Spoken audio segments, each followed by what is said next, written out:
Bloco 2 sobre cabimento recursal. Se você chegou até aqui, quero te pedir, se inscreva neste canal, ativa suas notificações, deixa meu like para eu saber que você está gostando da aula, deixa sua dúvida aqui no comentário. Se quiser fazer algum comentário também sobre a aula, pode ficar à vontade, porque aí eu consigo acompanhar vocês e postar o conteúdo direcionado para o que vocês têm interesse em assistir. Então, aqui dentro do cabimento recursal, a gente já viu a pirâmide 1, 2, 3 e 4, que foi a parte 1. E agora, na parte 2, a gente vai ver a quinta pirâmide, que é a pirâmide dos agravos. Falei com vocês no bloco passado sobre duas frases importantes. Vou repetir até vocês decorarem. Vai ter que entrar isso aí, nem que seja na marra. Frase 1, gente, bora lá? O recurso de revista nunca será o primeiro recurso. Você vai me ouvir falando para você lá no seu ouvido na hora da prova. Frase 2. O agravo de petição é o primeiro recurso na execução. E agora eu vou te ensinar a frase 3, para fechar aí o que você tem que saber sobre cabimento recursal. Agravo interno e agravo de instrumento servem para promover o destrancamento do recurso. Então, agravo interno e agravo de instrumento servem para promover o destrancamento do recurso. Professor, o que é destrancamento? Eu não sei nem o que se trata, isso que você está falando. Bom, para você entender o que é um trancamento recursal, você tem que saber a diferença entre o juízo de admissibilidade, pensei que estava sem áudio, entre o juízo de admissibilidade e o juízo de mérito. Juízo de admissibilidade é o juízo no qual o magistrado vai fazer o quê? Analisar o quê? Os pressupostos recursais. Já no juízo de mérito, esse magistrado ele vai analisar as suas razões, os fundamentos da sua peça, efetivamente. Então, o que você tem que observar? Aqui no juízo de admissibilidade, se o juiz entende que todos os pressupostos estão presentes, o que ele vai fazer? Conhece o recurso e passa para a análise do mérito. No entanto, se o magistrado analisa e não conhece, ele tranca ou nega segmento esse recurso. E aí você só consegue seguir o fluxo se você mover o quê? Quais os recursos do trancamento, gente? Agravo interno ou agravo de instrumento. Daqui a pouco eu vou te ensinar a diferença, tá? A gente vai por etapas.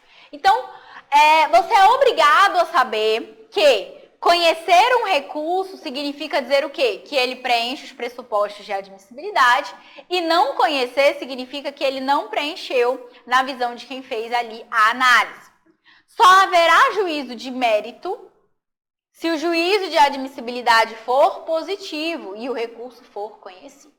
E aí no mérito já você pode acolher as razões e mudar a decisão provendo o recurso, ou você pode não prover, negar provimento ao recurso e manter a decisão impugnada.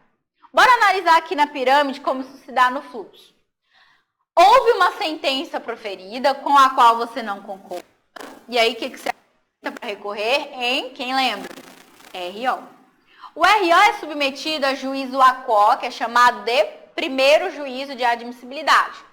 Suponha você que está tudo certo, o processo ele vai ser submetido ao segundo juízo de admissibilidade, que é chamado de juízo ad quem. Esse juízo ele é feito primeiramente pelo relator. Se tiver tudo certo, o que ele faz? Encaminha o processo para a turma, que sim, irá analisar o mérito recursal. O problema, gente, acontece quando num desses juízos aqui de admissibilidade, o processo é trancado. Então, imagina você, na primeira situação, que o recurso ordinário foi movido aqui na vara e o juiz, ao analisar o juízo de admissibilidade, nega segmento, tranca. Como é que agravo de instrumento. Então, o recurso que viabiliza o destrancamento, negou segmento na origem, primeiro juízo de admissibilidade, também chamado de juízo ACO, é o agravo de instrumento. Então, o agravo de instrumento é um instrumento que viabiliza a subida do recurso. No entanto, se o recurso tranca bem aqui, ó, não conhece na mão do relator, e você quer levar para a turma, você usa o agravo interno. Ah, professora, eu vou confundir. Vai nada. Sabe por que você não vai confundir? Olha bem para os dois agravos e veja bem qual é o agravo que está dentro do mesmo órgão, gente.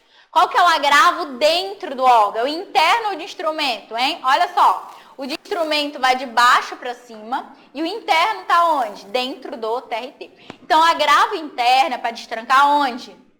Internamente, dentro do órgão. Agravo de instrumento é o instrumento que vai viabilizar a subida, a passagem de instâncias entre o seu recurso. Ok? Então, agravo de instrumento eu uso quando? O trancamento foi no juízo a qual? No primeiro juízo de admissibilidade. Agravo interno eu uso quando? O trancamento se deu no segundo juízo de admissibilidade, também chamado de juízo ad quem?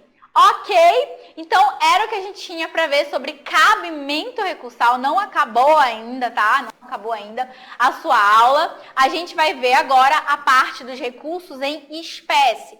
E aí vai ter o primeiro bloco, na verdade é o terceiro bloco, falando sobre recurso ordinário. Quarto bloco falando sobre recurso de revista. Quinto bloco falando sobre recurso, embargo de declaração. E o último bloco, fechando tudo, a gente vai falar sobre pressupostos recursais. Então, fica aqui comigo para a gente garantir que você vai gabaritar qualquer questão de recurso que a FGV botar aí na sua prova, ok?